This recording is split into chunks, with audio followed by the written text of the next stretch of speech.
Boa noite, pessoal, tudo bem? Nós começamos em instantes.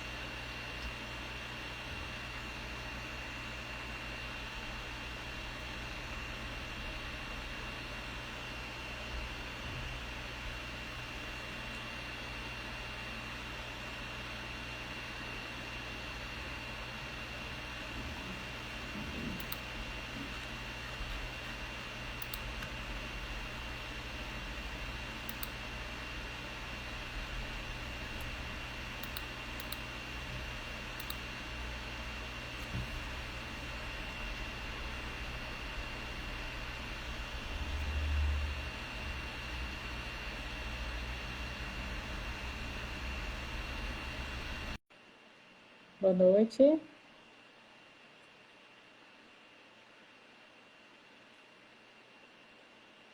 Boa noite a todos. Boa noite, Bruno. Boa noite, cara. Boa noite aos amigos aí que estão presentes aí para estar conosco. O pessoal tá entrando já. Deixa eu ver aqui agora. Já tá tudo certo aqui com a sala. Deixa eu pôr pra gravar nossa live. Tá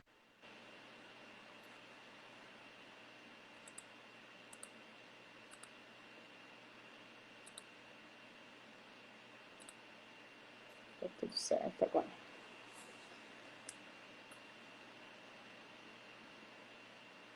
Oi, Jane, tudo bem? Tô vendo você por aqui. Juninho, tudo bem? Boa noite, Clóvis, Carol, Maria Cecília, o Moisés, Moisés, grande Moisés. Carol, quem mais aqui com a gente? Oi, Letícia, tudo bem?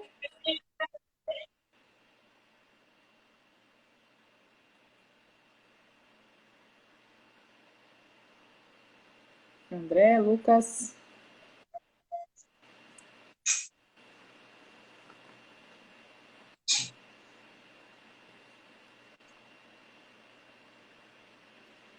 Ô, Juninho. Juninho já faz uma pergunta aqui, já começa mandando pergunta. Professor, Nayara, a FGV tem algum MBA em segurança do trabalho? Eu não sei te responder, Juninho. Talvez a Letícia, que está aí com a gente, ela saiba te responder. Se tem MBA dessa área específica, né? Ou uma pós. Né? A Letícia responde aí pra gente. Bom, pessoal, são 19h27. É o horário marcado para a gente começar a nossa live. Então, oficialmente eu dou início. Fazer uma apresentação, uma breve apresentação minha. Então, eu sou professora do Centro Hermes, das matérias de economia e de matemática financeira. Eu sou consultora em gestão econômica financeira pela empresa Fabre Consultoria de Bauru. Né? Nós prestamos consultoria na área financeira empresarial, né? Consultoria financeira, análises de viabilidades financeiras, planos de negócios, valuation, tudo que envolve aí a área de finanças corporativas. E comigo está o grande Bruno, que foi meu aluno, né, na pós-graduação da FGV, aluno de matemática e economia, né, Bruno? As duas matérias do ano passado. Sim, Um excelente aluno, por sinal. Se apresente aí para o pessoal, Bruno. vontade a todos. Boa noite a todos, boa noite, professora Nayara. Então, como a senhora me apresentou, eu me chamo Bruno, sou formado em Engenharia de Produção Mecânica pela Universidade Paulista, Unip. Já sou formado há 9 anos, atuo na área de industrial já faz 20 anos, desde o chão de fábrica até a nível gerencial, e sou pós-graduando em Engenharia de Segurança do Trabalho, e concluí mês passado, aí, no início de março, pós-graduação de Administração de Empresas pela FGV. E, aproveitando a oportunidade, terminamos a equipe de Bauru, qual eu fiz parte, terminamos em primeiro lugar entre 52 equipes das pós-graduações de administração de empresa da FGV. Então, isso também é mérito de todos os professores, inclusive a senhora, que nos deram subsídios aí para ter um desempenho excepcional aí na última matéria de jogos de negócio. Eu já falei pessoalmente, né? Mas parabéns novamente pela conquista aí todos do grupo, né? É sinal, né, que foram realmente Aprendemos ótimos, não bem. só nas minhas matérias, né? Porque eu só sei das minhas matérias, mas no geral. Né? Então, parabéns aí a todos do grupo. Veio uma pergunta aqui já pra gente, do Juninho. Nayara, cursei gestão industrial na FGV, foi muito top. Em economia, qual a melhor estratégia financeira? A sua pergunta, Juninho, está relacionada a investimentos, área empresarial. Depois você coloca aqui com mais detalhe para a gente, tá? Ou em relação a estudo mesmo, você quer ir para a área de economia? Comenta aqui com a gente para eu te responder isso melhor. Ok. Bom, na área empresarial. Bom, é sobre isso que nós vamos falar, Juninho. Então, o bate-papo de hoje é para falar sobre estratégias financeiras aí nas empresas, a dicas, o que as empresas podem fazer nesse cenário, um cenário difícil, já faz mais de um ano, né, de pandemia aí, completou mais de um ano, não está sendo fácil, não foi fácil em 2020, continua difícil em 2021, né? Então, o que as empresas podem fazer, né? Elas podem fazer alguma coisa, né? Quais seriam as dicas aí e as estratégias para superar mais esse período aí que, pelo menos no início, né, desse ano de 2021, ainda vem sendo complicado, né, no ponto de vista econômico. O Bruno, né, que está participando aqui com a gente, né, na verdade eu estou como docente e o Bruno como convidado. Então as perguntas são dele, são de vocês também que estão participando aí com a gente. O Bruno. Então, vamos começar. Então, dentro do escopo do que foi mencionado aí na live de hoje, a gente vem completando aí um ano de pandemia, né? E as empresas, todas as empresas, de alguma maneira, foram afetadas, né?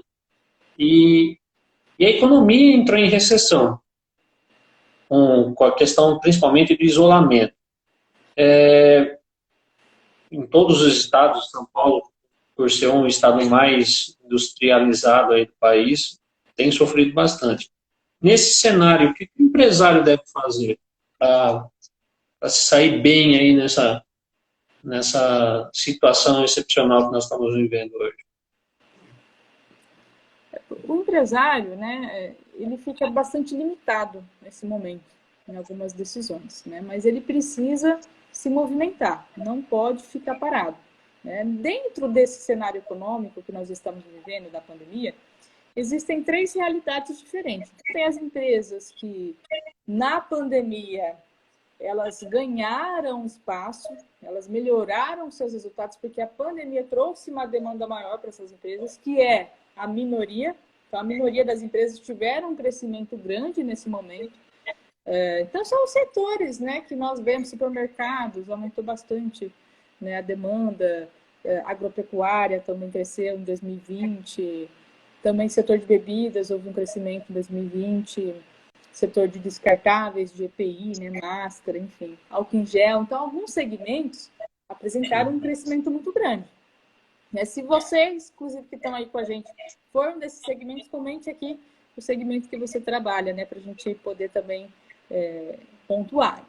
É o caso de algumas empresas. A maioria das empresas, elas foram afetadas negativamente com a pandemia.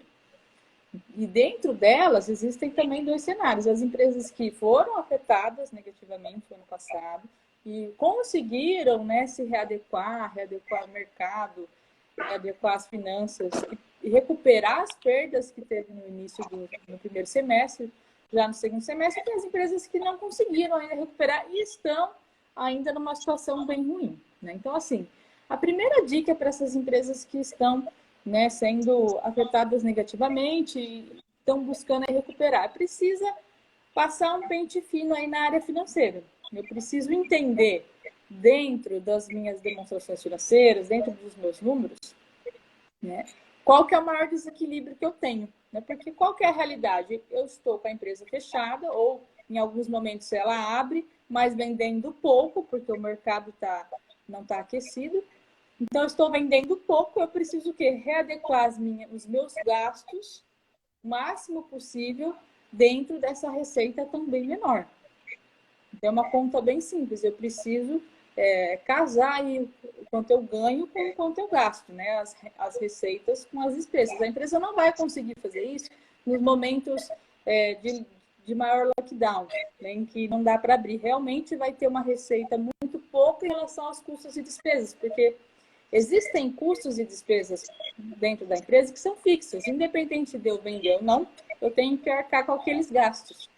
Mas eu ainda preciso, dentro disso, enxugar o máximo possível. Então, cortar o máximo de gasto que eu posso considerar supérfluo, renegociar aí dívidas, renegociar aí com fornecedores, alongar prazos, buscar um equilíbrio de fluxo de caixa nesse momento. Então, eu não estou vendendo, eu preciso, não posso usar todo o recurso que eu tenho, ou me endividar ainda mais. Eu preciso reduzir o mínimo possível do desencaixe nesse momento, para, né, sobreviver durante essa fase e continuar, né, funcionando quando reabrir, né, quando o comércio reabre, quando as empresas podem voltar a trabalhar, né, para continuar as minhas atividades. Então, é um período aí realmente de sobrevivência. Olhar a todo momento os gastos da empresa, cortar o que for possível, né, e trabalhar, procurar aí novas formas de vender, novas formas de encontrar o seu cliente para continuar mantendo a receita. Então é um desafio mesmo, não é uma tarefa simples, não, mas não é impossível, né? Eu, como consultora, vi muitos negócios, muitos clientes que sofreram muito no início, mas conseguiram se reinventar. E essa reinvenção vem de uma vontade, né, de manter a empresa aberta, de manter a equipe empregada, de manter o negócio rodando. Uma coisa que não falta ao brasileiro é a criatividade. Então, quanto a isso, com certeza. né, é um ponto forte aí dos empresários, né, do Brasil, dos colaboradores, enfim. Tem que abusar aí da criatividade para encontrar, né, novas formas de realizar as suas vendas.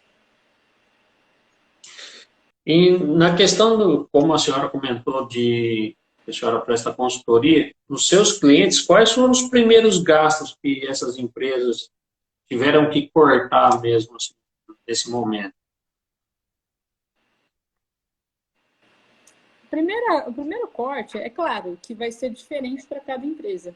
Tá? O que eu falo aqui é de uma forma geral.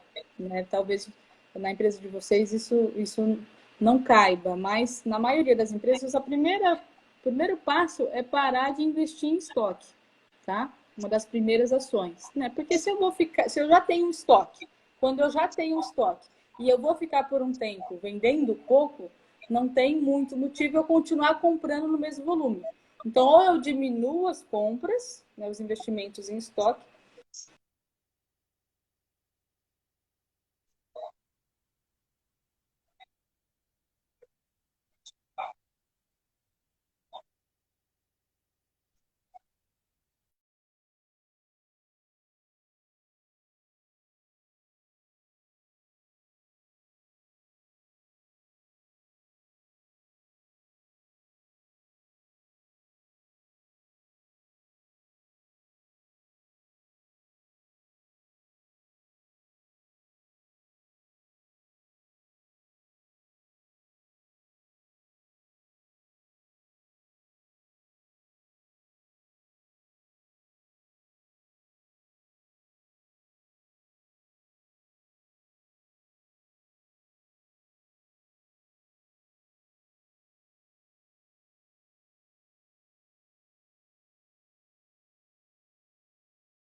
basta simplesmente eliminar as compras, cortar as compras. Eu preciso avaliar, né, aonde eu estou gastando. Então, como eu falei, os meus gastos, meus custos e minhas despesas. Então, a empresa precisa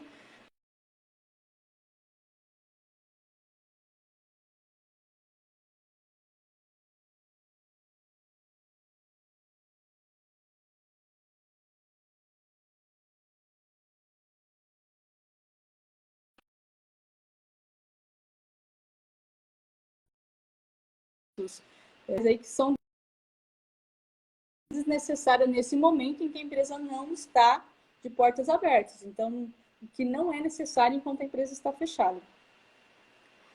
Claro, né? Claro, muda de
Você que comentou aqui no grupo, você está me ouvindo?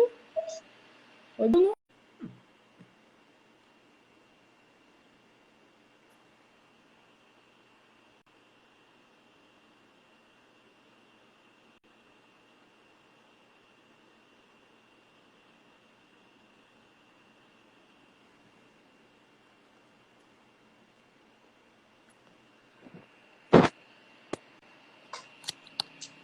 Pessoal, boa noite. Voltou aqui? Opa, voltou? Problemas técnicos. Tem algo que não dá para prever, conexão com a internet, né? Legal, voltamos, né? Opa. Legal. Onde será que travou, hein? Na minha explicação aí para vocês.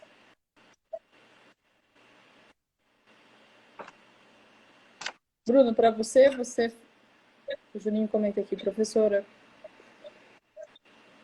Vou aproveitar enquanto o pessoal está voltando. O Juninho fez uma pergunta aqui anteriormente. Professora, quando fala em estoque nesse sentido, pode-se queimar estoque com preços mínimos para não acumular ou mantém o preço? Então, alinhar com quem está chegando agora, eu estava explicando aqui para o Bruno, né, que uma das primeiras ações das empresas frente às medidas de fechamento, né, do comércio, da indústria, para conter a transmissão do Covid-19, uma das primeiras medidas é reduzir ou cortar investimentos em estoque. Né? Por quê? Porque se é um momento em que a empresa está fechada, por qual motivo eu vou aumentar o investimento em estoque se eu não estarei vendendo na mesma proporção que eu vendia? Eu estarei vendendo menos. Então, eu reduzo em relação ao quanto eu espero de vendas, ou eu corto se eu já tiver um saldo de estoque legal, né, para manter a empresa por alguns dias, alguns meses. Porque o investimento em estoque, a decisão de compra, ela tem que ser baseada numa expectativa de vendas. Então, se a empresa tem uma expectativa de vendas elevadas, aí sim ela vai aumentar o investimento em estoque. Mas se a expectativa de venda é baixa, né, é de redução das vendas, não tem motivo eu realizar um aumento no estoque. Aí, se eu fizer uma promoção, né, faz sentido? A pergunta do Juninho, se eu fizer uma redução nos preços para queimar o estoque, faz sentido para a empresa? Aí depende, Juninho, da situação financeira da empresa. Se ela não tem, né, aonde buscar recursos, se ela não tem aonde buscar recursos, linhas de crédito, né, pode compensar, sim, realizar uma promoção para conseguir caixa, né, no estoque. E outro ponto que tem que ser analisado é quais são os produtos que eu tenho no estoque. Né? Que produto que eu tenho lá? É um produto que daqui a um tempo ele já fica antigo, ele já fica fora do mercado esperado para o futuro, né? Em produtos de coleção. Então, se sim, né, se é um produto em que a chance de vender vai reduzindo quanto maior o tempo que ele fica no estoque, o ideal é que eu faça assim, uma promoção, liquide, recupere o caixa de volta e invista no estoque, né, e compre novas mercadorias que vão ser vendidas nos próximos meses. Então, esse é o principal motivo de eu fazer uma promoção. Eu liquidar itens do estoque com pouca chance de venda para recuperar caixa. Então, sim, pode sim ser uma alternativa. O que vem acontecendo com muitas empresas, aí o Bruno pode inclusive complementar aí com a gente, é um aumento nos preços com fornecedores. Às vezes 30, sim, 40, 50, às vezes até o dobro. Então, uma mercadoria que eu comprava o ano passado por 100, esse ano o fornecedor está me vendendo 200.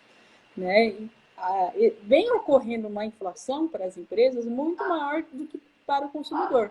Muitas vezes a empresa também ela sente esse aumento de preço e ela não repassa tudo isso para o seu cliente, para o seu consumidor final.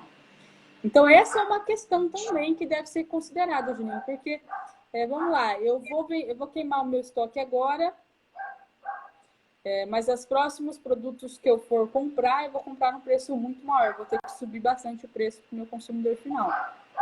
Então, eu preciso encontrar, né, um meio termo aí de não perder tanta margem, né, na venda, na liquidação do que eu já tenho em estoque, para conseguir, né, substituir o meu estoque pelas mercadorias novas que chegarão a um custo muito maior para a empresa. Fazendo um complemento no que a professora mencionou, na empresa onde eu trabalho, nós trabalhamos por demanda de projeto. E o que acontece? O aço, principalmente a matéria-prima, o aço, ele sofreu muito. Muitas usinas tiveram suas atividades paradas e, assim, logo a indústria praticamente não parou. E o que aconteceu? Faltou uma matéria-prima no mercado. Existem materiais que chegaram a duplicar o preço. E, assim, além de estar com um preço muito mais elevado, nós temos muita dificuldade de encontrar material. Então, o nosso segmento, que está relacionado à parte de infraestrutura do país, não parou. Nós não paramos em momento algum na pandemia.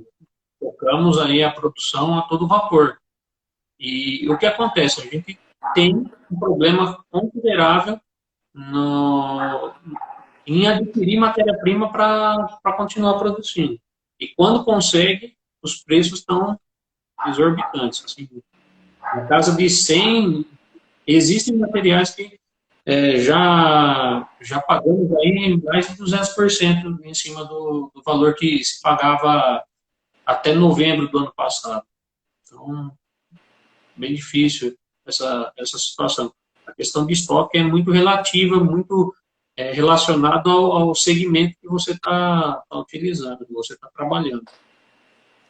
O que não pode é comprar sem métrica, né? Precisa ter uma métrica para realizar os investimentos nos estoques, né? Quanto que eu preciso, expectativa de vendas, reajuste com o fornecedor. Não posso sair comprando sem ter um planejamento prévio do que eu vou comprar, né? Para não errar no investimento em estoque. Houve um tempo aí, em 2020, que faltavam produtos, né? Como o Bruno comenta, né? Faltaram produtos aí, porque as indústrias também ficaram, né, fechadas e não produziram. Então, quando tudo volta, né, quando o comércio volta e começa a demandar mercadoria da indústria, a indústria tem que produzir ainda, porque ela não produziu no mesmo ritmo que produzia. Né? E aí precisa aguardar, né, essa produção para poder comprar. Então, faltou produto em alguns momentos, né? Alguns segmentos sentiram essa falta de mercadoria. Nem por isso eu posso sair comprando, né, com medo de faltar produto. Não, porque eu posso, né, também cometer um erro e ficar com um estoque desnecessário.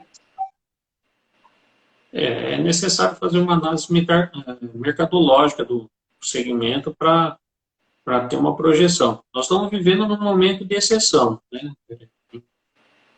Eu costumo dizer que nem o maior pessimista do mundo podia prever uma situação que nós estamos vivendo, né? Então, é complicado você fazer projeções. Daqui para frente, até na área de segurança do trabalho se vê muito isso, a questão de gerenciamento de risco. Então, o que vem acontecendo, esse momento que nós estamos passando, é um momento que, com certeza, vai entrar na métrica das próximas análises, que há quem diga que não é a primeira de várias pandemias que podem vir surgir no futuro ainda. Vira essa boca para lá, Bruno. Mas é verdade. Não, né? Uma brincadeira aqui, mas mesmo alguns estudos que falam sobre, né? Mas tomara que não, né? Tomara que eles estejam errados.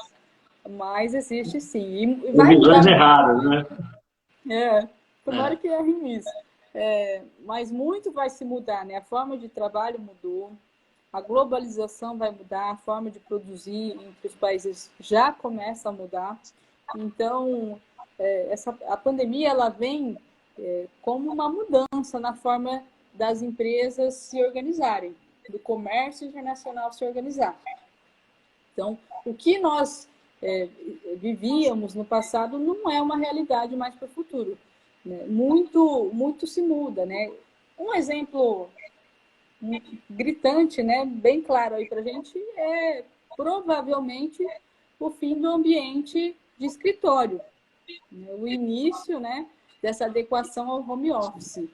Então, já é uma realidade, já era uma expectativa, virou uma realidade mais rápido por conta da necessidade e é uma tendência. Então, existe ganhos e perdas, mas maiores ganhos aí tanto para as empresas quanto para os colaboradores. É claro que também existem perdas, mas os benefícios, né, eles tendem a ser maiores. Como eu estava conversando com um amigo esse final de semana, por exemplo, Bauru, que é polo regional aqui da nossa região, ele é uma cidade de turismo de negócios, né? E, com certeza, quando, se Deus quiser, logo, aí, em breve, estivermos vivendo a normalidade que estávamos acostumados, com certeza, essa questão da pandemia trouxe uma realidade nova e, com certeza, as empresas já estão se moldando essa nova realidade. Então, eu acredito que se não vai eliminar, vai minimizar, vai eliminar o máximo possível essa questão de deslocamento de pessoas para reuniões lá, São Paulo, grandes capitais aí. Hoje, com o advento aí de reuniões via, como nós estamos fazendo agora essa live aqui, em plataformas aí que as empresas com certeza vão utilizar aí para minimizar os custos dessas viagens aí e ganhar produtividade. O comércio e-commerce, né, é um exemplo também, né, que aumentou 41% em 2020. Então, algumas pesquisas indicam que houve um crescimento de 41%. Também, quem nunca tinha comprado, começou a comprar, né, no comércio digital. Também é uma tendência, né? Tem muito mais, uma quantidade grande de novas empresas, pequenas empresas participando do e-commerce. Então, deixa de ser aquele comércio limitado a grandes players e começa a ser uma concorrência de pequenas e médias empresas também, buscando um espaço dentro das alternativas de venda atuais. E outro ponto que seria interessante comentar o que as empresas estão tendo de apoio do governo em termos para estar passando por essa situação aí da pandemia, professor. Os apoios, eles começam a chegar agora, né? Em 2021. Nós tivemos uma estrutura criada aí pelo governo estadual, federal, no ano passado, muito grande, e esse ano começam a chegar aí algumas medidas para apoiar as empresas, principalmente as pequenas e médias empresas. Porque é uma realidade, a empresa que não fatura, a empresa que está fechada, ela não vende, ela vai, né, em algum momento, entrar em falência.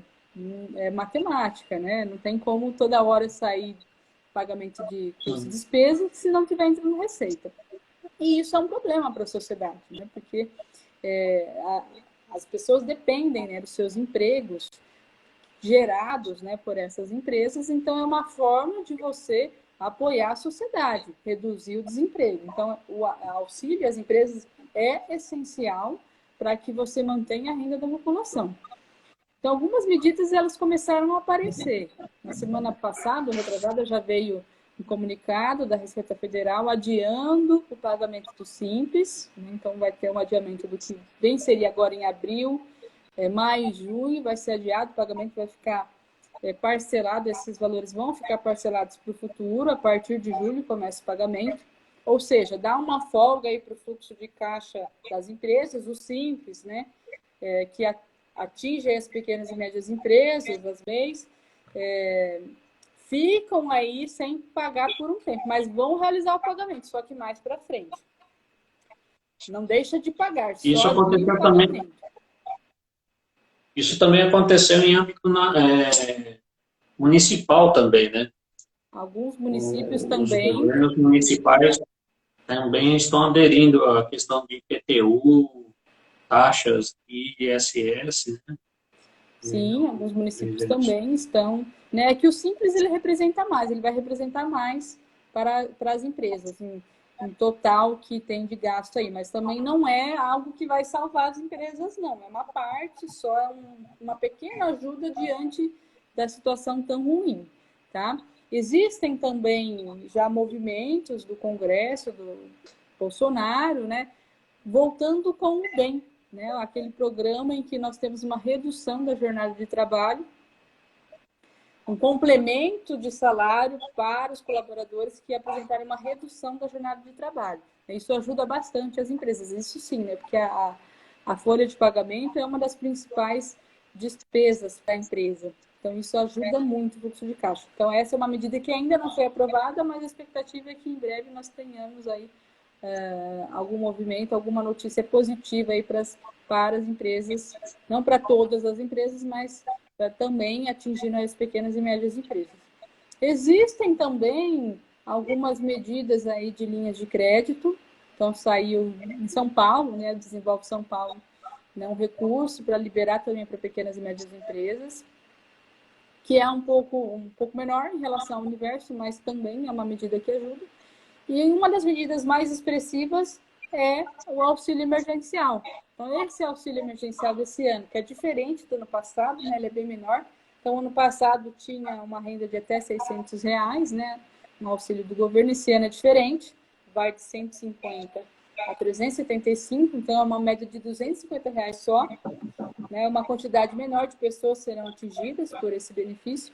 Mas são aí 44 bilhões injetados na economia e movimentando o mercado. Então, para as empresas também é bastante positivo o auxílio emergencial, que é um dinheiro que entra na economia, né?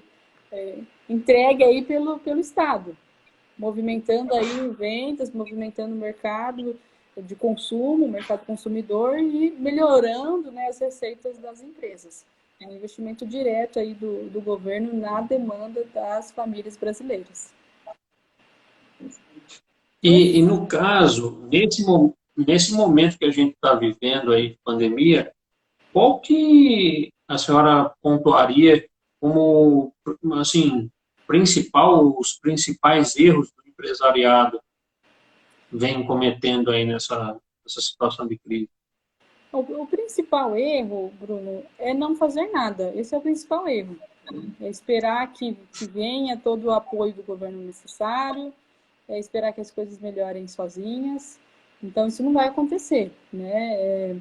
Precisa fazer uma lição de casa. Então, muitas empresas que não conseguiram, realmente fecharam, não conseguiram nem vender aí de forma indireta, ou venderam muito pouco, por que elas se concentraram nesse momento em corrigir problemas? Eu estou vendo aqui que o Juninho está comentando aqui sobre produtividade.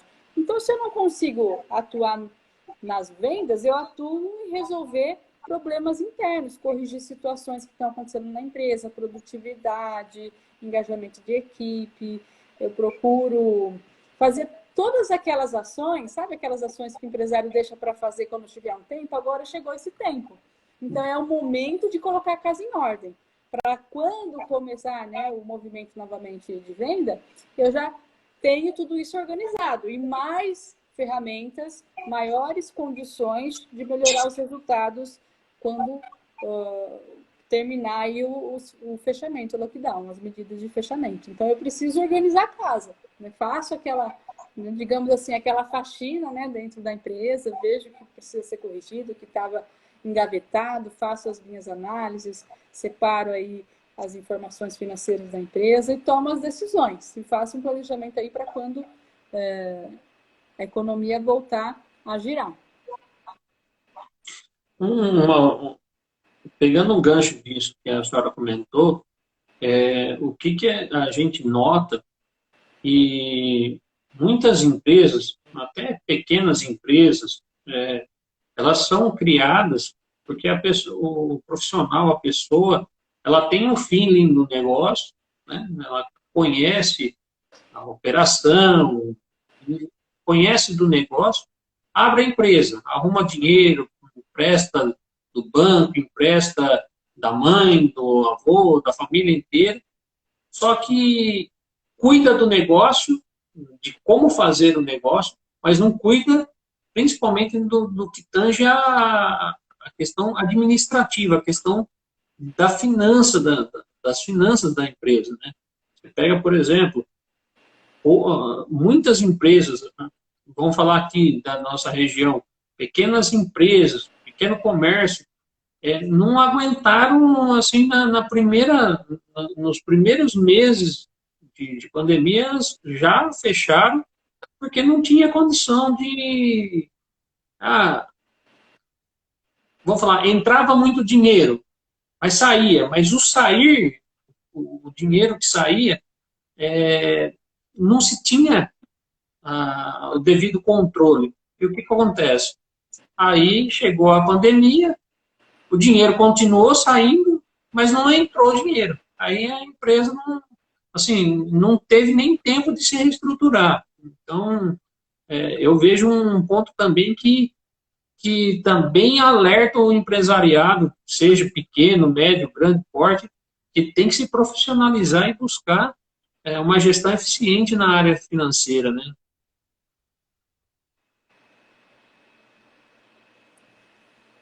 Perfeito, Bruno. Vou até complementar aí o seu comentário com um comentário aí do Moisés aqui no chat. Ele comenta, né? Mas o grande número de empreendedor no ano de 2020 não tiveram tempo de se reestruturar. É exatamente isso que o Bruno coloca. Também, se você já não fazia uma lição de casa antes, né, se você já tinha algum problema financeiro antes, né, esse cenário de crise acaba por realmente extinguir as empresas que não estavam preparadas, tá? É claro que é até um pouco injusto dizer isso. Não tava, muitas empresas estavam preparadas e ainda assim não conseguiram passar por essa situação, por esse cenário. Um fator totalmente externo. Né? Mas as empresas que não estavam preparadas, é difícil começar a fazer algo tendo já uma crise interna e juntando isso com uma crise externa. Então, grande parte desses negócios que não conseguiram é porque já tinham uma dificuldade, já não tinham, não faziam uma gestão financeira adequada. E aí é complicado, né? Você começar a fazer algo novo no momento em que você mais precisaria de um fôlego, né? De uma sobra de capital para passar por essa pandemia. Nunca foi fácil empreender no Brasil, sempre foi difícil. Não. Tá? Não estou dizendo que era É fácil. quase um milagre, Não né? era. Sempre foi difícil. E é justamente por conta disso que a empresa precisa manter sempre em dia uma gestão em todos os sentidos. E eu só consigo fazer gestão com informações econômicas e financeiras do meu negócio. Eu preciso entender, né, qual a minha situação financeira, qual o meu desempenho operacional para tomar decisões para melhorar isso. Se eu não sei aonde eu estou, eu não sei para onde eu vou indo. Então, eu preciso entender quais são os meus problemas, quais são os meus pontos fortes, olhando aí as demonstrações financeiras da empresa e só assim, né, tomar as medidas corretas. E avaliando, né, quando eu tenho uma informação, lá eu vejo ali pelo meu DRE, né, que o meu nível de, vamos colocar aí um exemplo, de despesas administrativas é muito alto para o meu volume de vendas, eu tenho duas decisões, ou eu corto ou eu aumento aí o meu nível de receita, tipo metas mais arrojadas para vendas. Mas eu vou ter que chegar em um ou outro, talvez uma combinação dos dois. E aí eu tomo uma decisão de cortar alguns gastos. Agora, se eu tomo decisão de cortar gasto ou de gastar mais, sem olhar para ver se cabe, né, qual que é a situação financeira da empresa, eu estou tomando uma decisão equivocada. Então, eu só consigo tomar decisão acertada olhando os dados da empresa. E aí eu preciso, inclusive, é necessário, inclusive, acompanhar. Olha, eu acredito que eu cortei alguns gastos. Será que eu cortei mesmo? Vamos medir novamente o DRE. Né? Será que, de fato, influenciou? Será que eu acabei gastando em outras coisas desnecessárias? Então, eu preciso continuar realizando essas análises para medir o resultado das ações. Né? Verificar aí aonde eu acertei e aonde errei. Repetir os acertos, né? E eliminar os erros. E a gente está falando aí de DRE, de fluxo de caixa, assim, para ficar um entendimento, qual que é a grande diferença, qual que é a grande sacada entre um e outro, professor?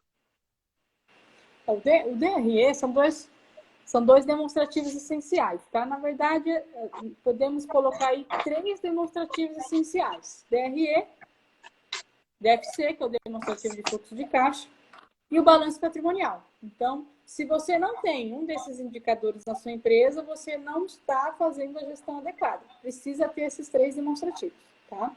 Geralmente, as empresas têm o fluxo de caixa, né? Vai acompanhando aí extrato bancário, tem as informações, mas o fluxo de caixa, ele mostra a situação do caixa, se está sobrando ou faltando dinheiro. É no DRE em que eu vou medir o desempenho da empresa, se eu estou dando lucro ou prejuízo, se a minha empresa é ou não viável. É pelo DRE que eu avalio a eficiência do negócio. Porque o DRE é diferente do fluxo de caixa, ele tem que ser registrado por regime de competência. O que é o regime de competência? Eu contabilizo, né, os fatos, os acontecimentos, no momento em que ele é gerado, independentemente de quando eu vou receber. Então, no DRE, o que entra é venda e não recebimento. O que eu vendi no mês, independente de quando eu vou receber. Custos e despesas, a mesma coisa. O que eu usei no mês, o que eu utilizei no mês, independente de quanto eu vou pagar.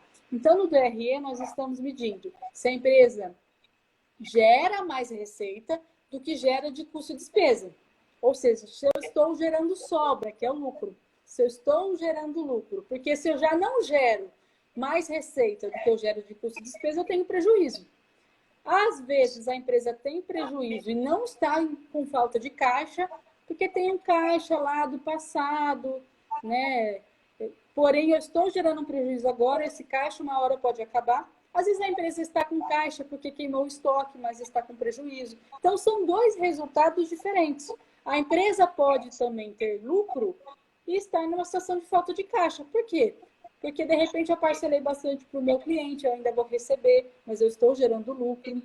Porque talvez eu investi no estoque, eu investi em imobilizado, então eu peguei o recurso disponível e imobilizei, né, investi.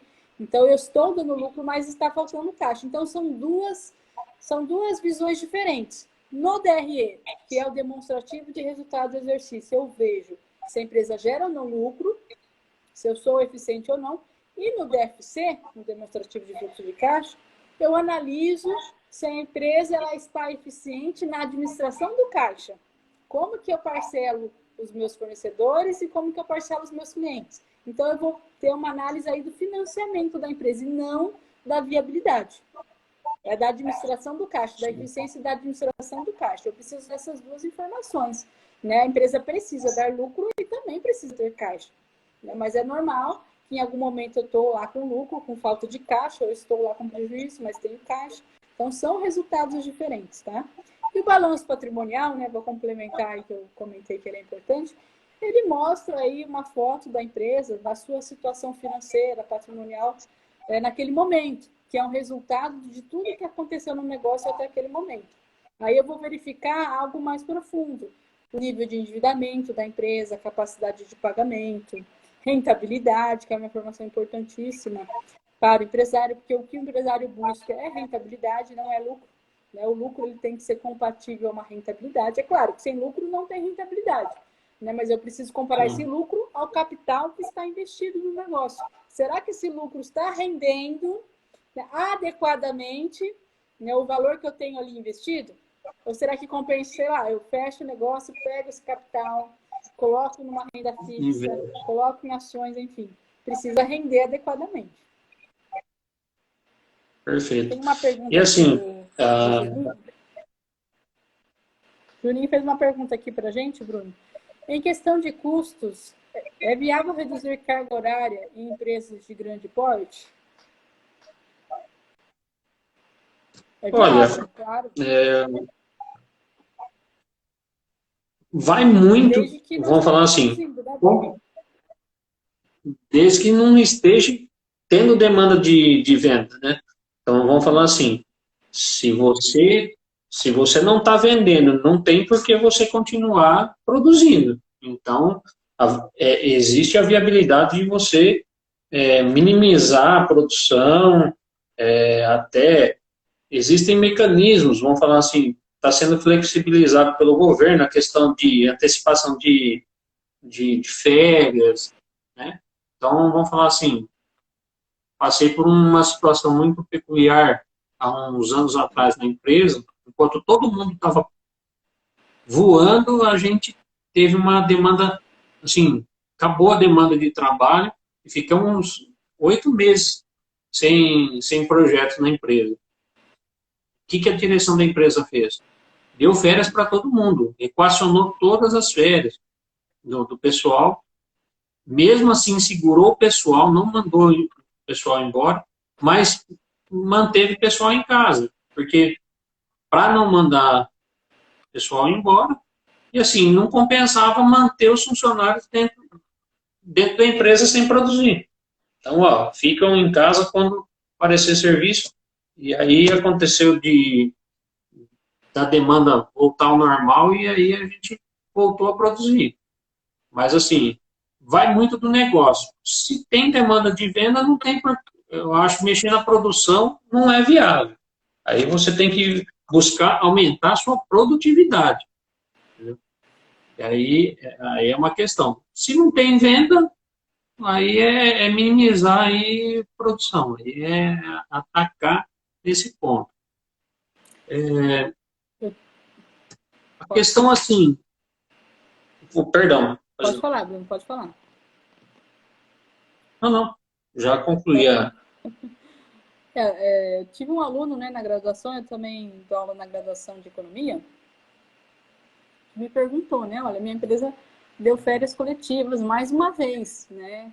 Isso é bom ou ruim, né? E eu comentei, não, isso é muito bom, porque se deu férias coletivas é porque está preocupado e não quer, né, não quer mandar a equipe embora, demitir funcionário. Então ela vai, a demissão de equipe, né, seria uma das medidas mais caras para a empresa, né, porque existe até um custo para mandar embora, e mais difíceis. O que a empresa faz nesse momento de baixa produção, aí o Bruno pode inclusive complementar, concordar, né, validar esse raciocínio, é avaliar, né, quem eu tenho ali dentro da equipe que já não ia muito bem. Aí eu faço, de fato, né, digamos assim, um corte daquela equipe que já não produzia o quanto eu gostaria, já não tinha o mesmo desempenho. E mantenho a equipe em que eu vejo maior produtividade.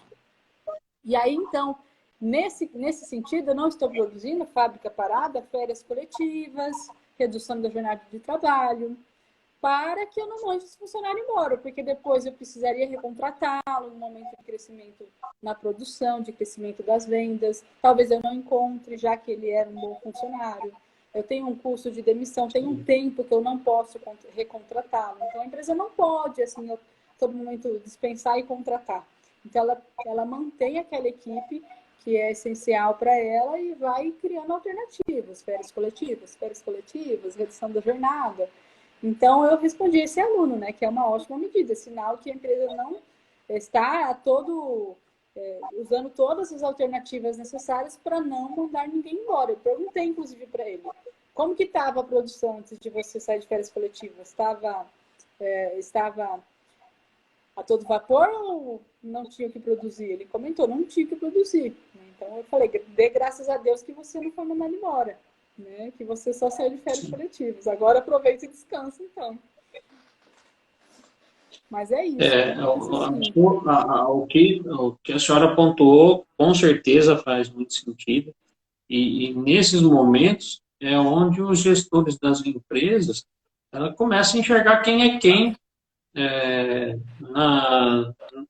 na organização. Então, é aquela separação do joio e do trigo, né? Então, é o momento onde baixou a demanda, opa, ó, eu sei quem que são.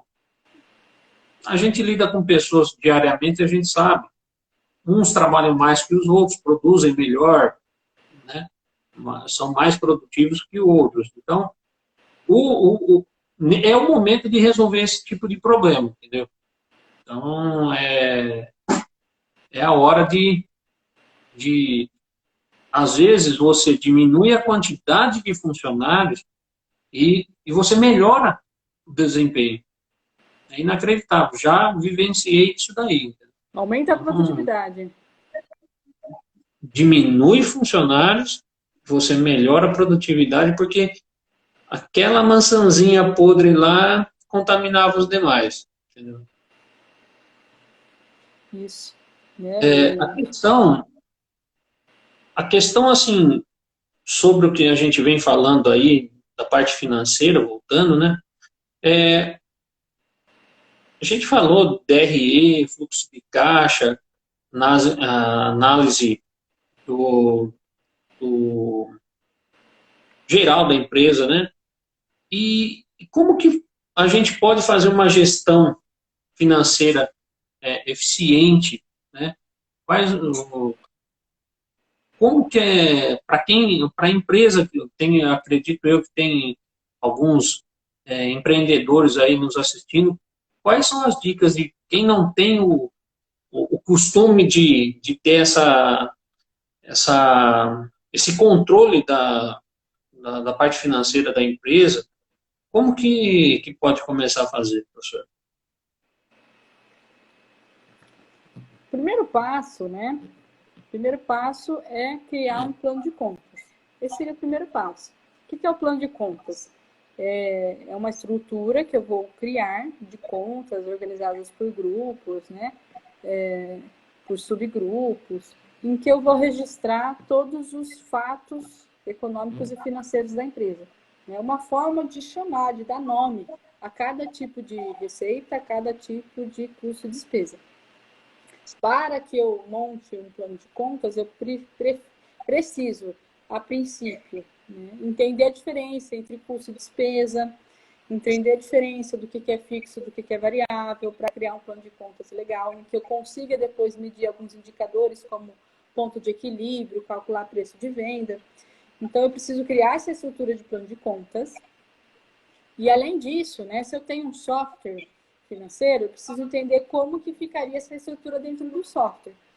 Então, olha, eu quero criar esse plano de contas. Isso é possível dentro do software? Então, entender com o software quais são as possibilidades e adequar dentro disso. Se eu tenho uma planilha, eu tenho uma liberdade maior para controlar isso. Mas eu sempre sugiro que as empresas elas tenham um software de gestão financeira, um RP, se possível, um software, pelo menos, para registrar todas as entradas e saídas de recursos. Então, eu passo a registrar essas entradas dentro desse plano de contas. Esse plano de contas ele tem que seguir uma estrutura em que possibilite você gerar depois o fluxo de caixa e o DRE. Então, é o plano de contas que possibilita a geração do demonstrativo de resultado do exercício. Se o software ele for contábil, que é mais raro, né? Se ele for só financeiro, você vai conseguir gerar só o DRE com ele, o demonstrativo de fluxo de caixa. Se for contábil, você vai criar também uma estrutura para gerar o balanço patrimonial. Mas se o software é só financeiro, você não vai conseguir fazer o balanço assim. Mas você consegue fazer o balanço de outras formas, porque o balanço é uma foto da empresa. Você tira uma foto e entende lá quais são os bens e direitos e quais são as dívidas. Então, você consegue levantar isso, né? Uma vez que você precisa, você vai lá no final do mês e levanta essas informações que compunharia o balanço patrimonial. Então, você consegue fazer sem o plano de contas. Mas o DRE, você precisa do plano de contas. Tá? Então, se você tem uma dificuldade, não sei bem o que é o plano de contas, uma pesquisa sobre isso, cria essa estrutura, olha para a estrutura do DRE, então cria esse plano de contas pensando nessa estrutura do DRE e começa a registrar os dados. Então, todo dia chegam lá as despesas, registra aí dentro desse plano de contas, se realiza as receitas, né, os faturamentos, registra dentro desse plano de contas. No final do mês, eu vou tirar um relatório de tudo que aconteceu, tem que registrar, então, por regime de competência e regime de caixa, né, e vou conseguir lá fechar o meu demonstrativo de resultado do mês em que eu registrei todas essas informações. E para quem não está assistindo, aí tem a possibilidade de estar fazendo um curso de pós-graduação, super indicado fazer pós-ADM na FGV, e vai aprender isso daí. Tá aí o comentário, né, de quem já fez a pós da FGV, né? Então, Sim, é isso mesmo. Então, é com buscar certeza. realmente conhecimento. É buscar o conhecimento. Por isso que é tão importante, né? A pós-graduação, buscar aí aperfeiçoamento, entender, porque você não pode também controlar a sua empresa como você quer, como você quiser. Você, claro, que precisa adequar os conceitos à sua realidade, mas você precisa entender os conceitos para depois fazer essa adequação. Né? Precisa entender quais são as regras de elaborar um DRE, quais são os indicadores que têm que ser analisados. Isso a pós-graduação ela vai oferecer, tem várias matérias sobre isso, né? Contabilidade, análise financeira, economia, matemática financeira. Então, você precisa buscar esse conhecimento e aplicar dentro do seu negócio. O interessante, né, da pós-graduação da FGV é a prática. Muitos trabalhos, né, muitas atividades que vão pegar realmente um cenário simulado em que você vai conseguir entender como aquela teoria ela vai ser utilizada ali. Porque às vezes na graduação, na faculdade, falta um pedaço. Você aprende ali, mas você não entende aonde que você vai usar aquilo. Então, é a pós-graduação, MBA, que vai para a prática e vai pegar aquele conceito que você já conhece, você vai relembrar ele e você vai aplicar esse conceito. É na aplicação, né? É no uso do conhecimento que você de fato aprende. Tem algumas eu questões vou fazer aqui, uma Bruno, no pergunta. chat pra gente.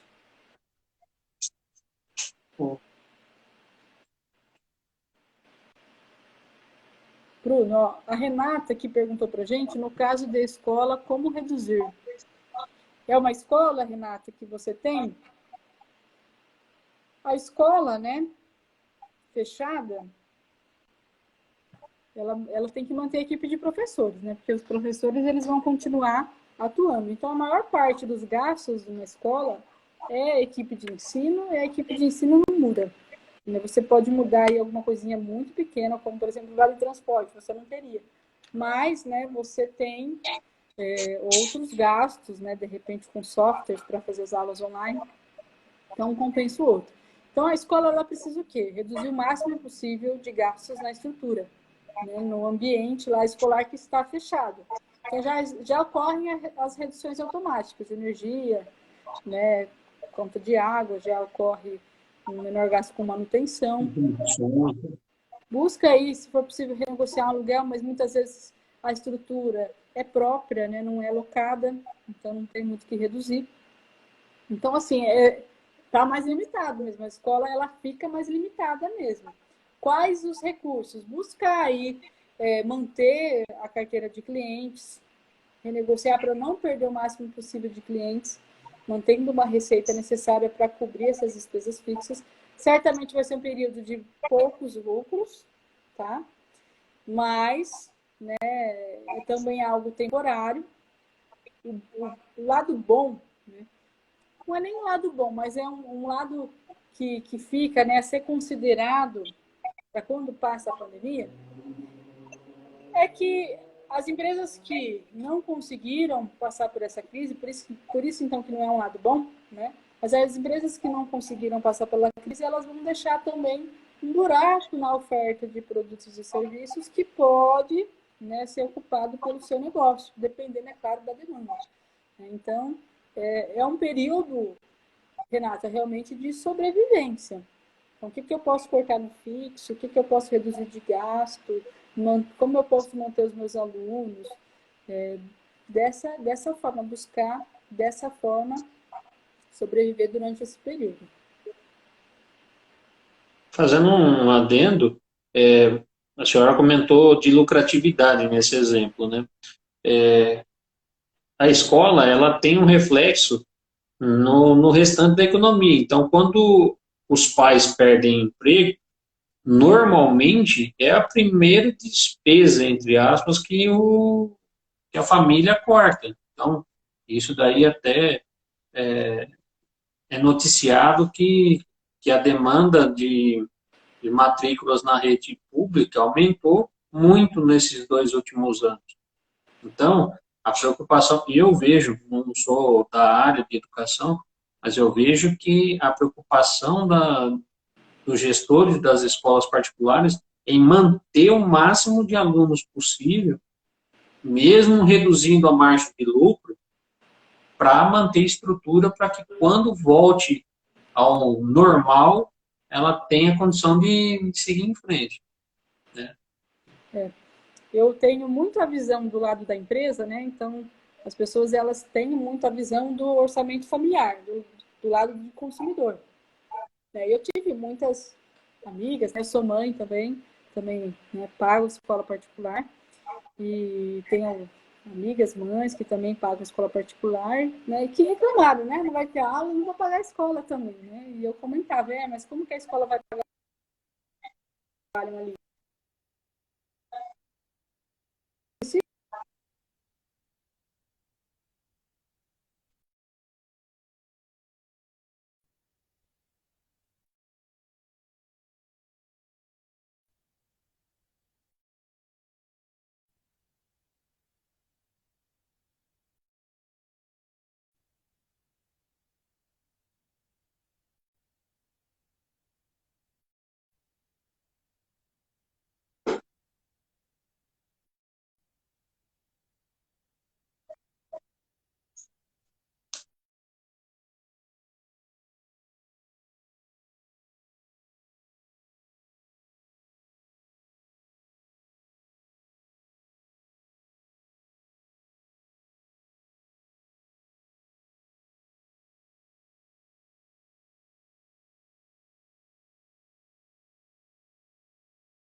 Só?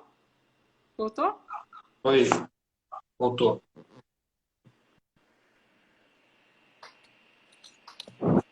Voltamos.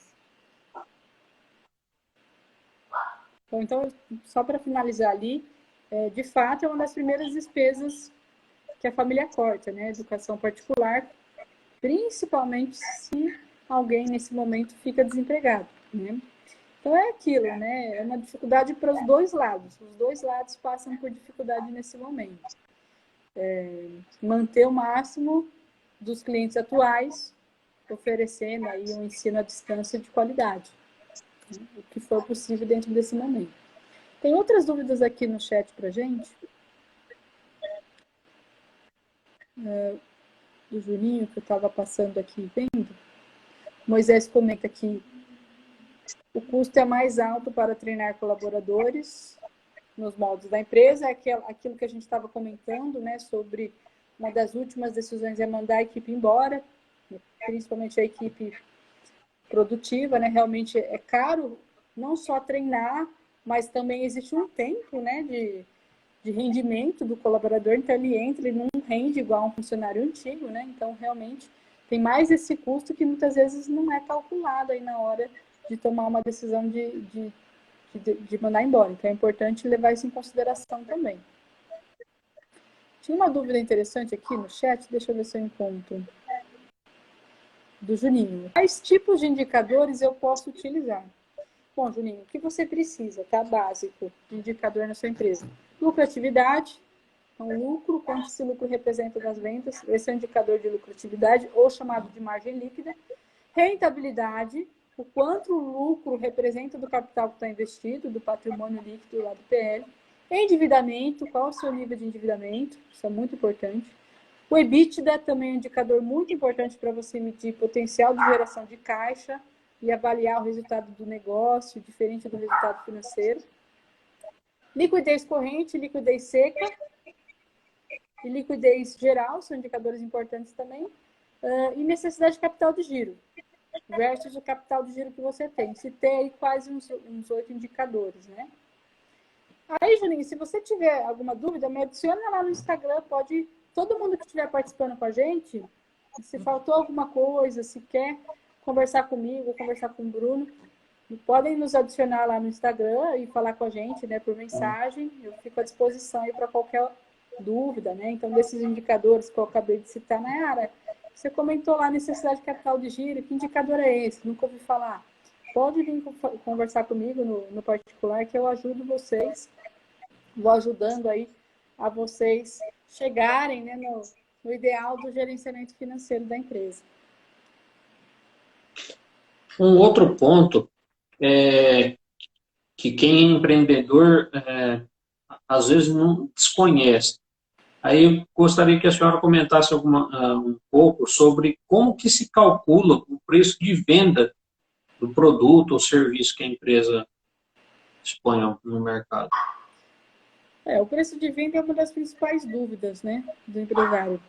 Ele tem muitas vezes o preço definido ali, é um preço em que ele chegou naquele preço baseado no mercado, qual é o preço que os concorrentes estão cobrando, mas ele não sabe ao certo quanto ele está tendo de resultado naquele preço. E existem muitos erros de precificação. Eu estava conversando com um cliente, né?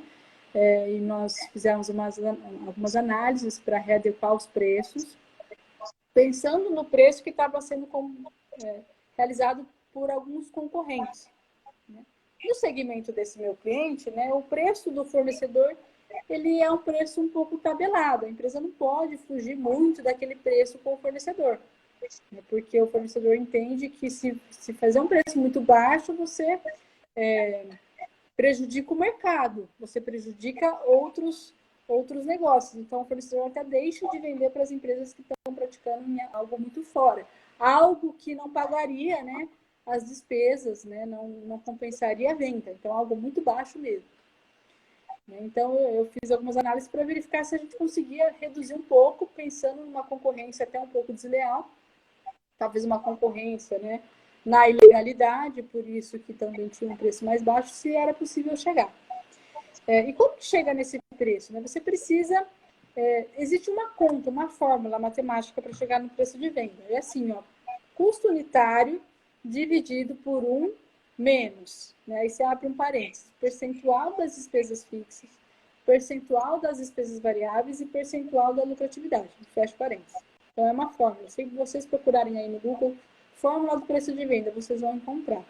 Essa fórmula, ela é uma fórmula um pouco mais completa, mas é o mesmo raciocínio do markup.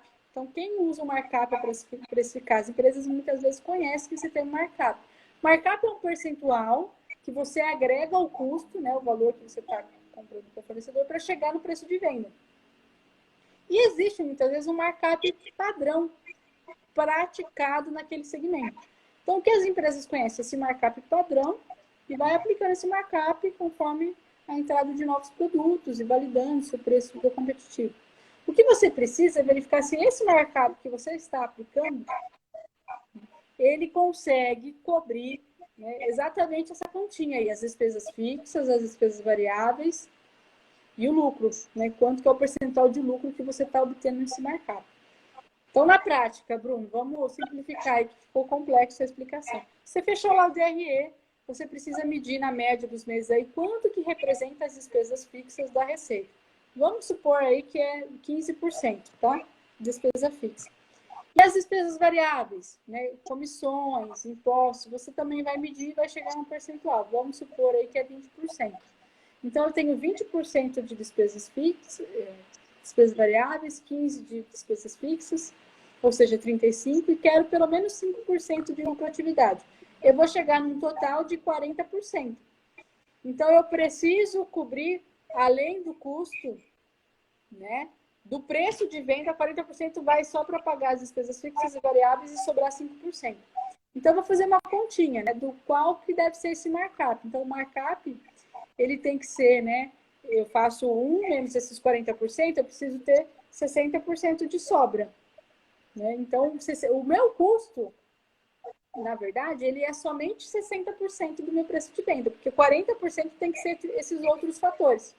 Aí eu faço uma regrinha de 3, ali é muito simples. Né? Então, 1 dividido por 60%, eu vou chegar no fator markup da empresa.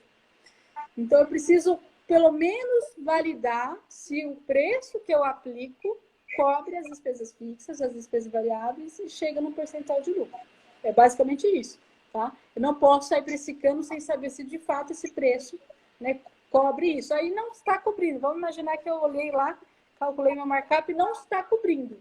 Eu estou vendendo abaixo disso. Então eu tenho que aumentar preço, que é mais difícil, ou aumentar volume, que aí diminui as despesas fixas, tá? Proporcionalmente. Sim. Mas muitas vezes é cortar mesmo gasto. Onde que eu estou gastando errado ali? Porque se o meu concorrente, se o segmento pratica aquele markup, né, porque aquele segmento tem aquela estrutura de despesas, que aquele preço tem que cobrir. Então eu preciso chegar E dentro nem desse sempre segmento. você vai ter, e nem sempre você vai conseguir aumentar a produção desses produtos, você não vai ter demanda de venda também, né? Exatamente. Né? Principalmente mercado, Aumentar o principalmente preço é mais mercados bem difícil. competitivos.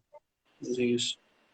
A gente falou bastante sobre parte financeira, no que tange a administração de empresas, né? Mas falando um pouco de economia, assim, a gente até discutiu isso daí nas aulas da senhora, que a tal da inflação, né? No noticiário sai um determinado indicador que muitas vezes não condiz com o que a gente na verdade, normalmente sente mais do que é noticiado.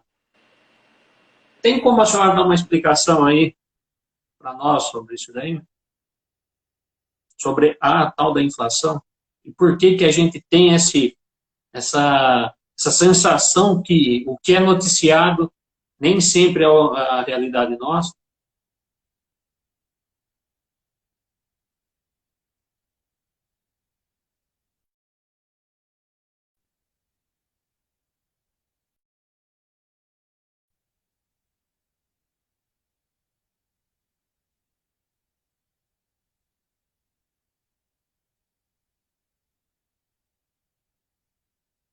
Oi?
Bruno,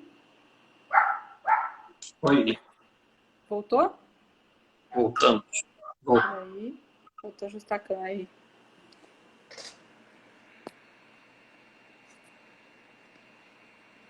Você perguntou da inflação, né? Isso. Bom, vamos fazer esse último comentário, né? Nosso tempo está esgotando, a conexão também não está boa, né? Não está favorecendo hoje. Aí, qualquer coisa a gente marca, né? Um outro momento para conversar um pouco mais sobre Sim. esse ponto de economia. Mas, comentando, né, sobre isso, né? Quando a gente liga a TV, vê noticiário, inflação, né? O que nós vemos? A inflação está controlada, né? O indicador oficial de inflação mostra uma inflação adequada. Ainda que no final do ano deu uma acelerada, né? No final do ano passado. E está acelerada agora, já em março, mostra que a inflação esse ano já ultrapassou a meta do Banco Central. Né? Já é uma preocupação aí. O que significa que o governo vai atuar para controlar essa inflação, tá? Não significa que vai ficar sempre acima da meta. Provavelmente o governo vai atuar para controlar a inflação.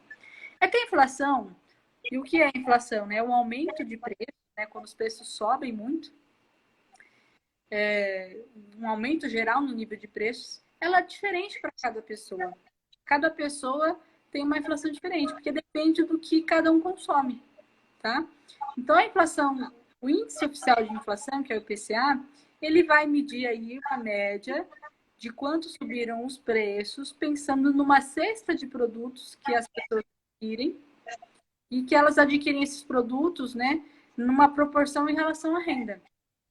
Então, não é a realidade, né? Uma pessoa que gasta mais, que gasta pouco com a alimentação da sua renda, tem uma inflação diferente do IPCA. Né? Uma pessoa que almoça fora, uma pessoa que gasta mais com serviço, tem uma inflação diferente. Então, cada um, inclusive as empresas.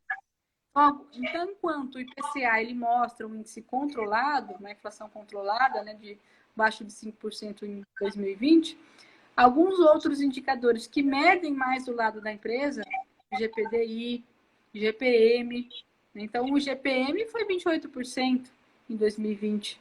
Então, muito mais alto. Aí pega a questão do dólar, da questão do preço dos combustíveis, pega outros fatores, né, que vão mais na realidade da empresa. Então, é diferente, a inflação para cada um é diferente. E a inflação específica de alimentos e bebidas foi de 15% em 2020. Então, enquanto a oficial fica em menos de 5%, a de alimentos e bebidas, que é aquela inflação que a gente vê quando entra no supermercado para fazer as compras, sabe? Aquele item que você comprou mês passado e já está R$ 2 mais caro, né? Que com R$ 100 você não leva mais nada do supermercado, essa inflação ela está bem mais alta do que a inflação oficial. Né? E é o que a gente consome agora nesse momento, né?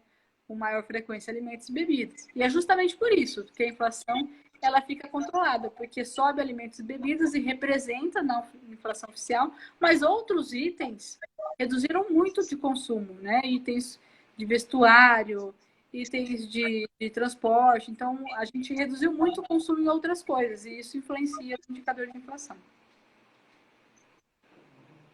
Perfeito. Bom, agradecer a presença de todos, né? Peço desculpas aí pelos imprevistos.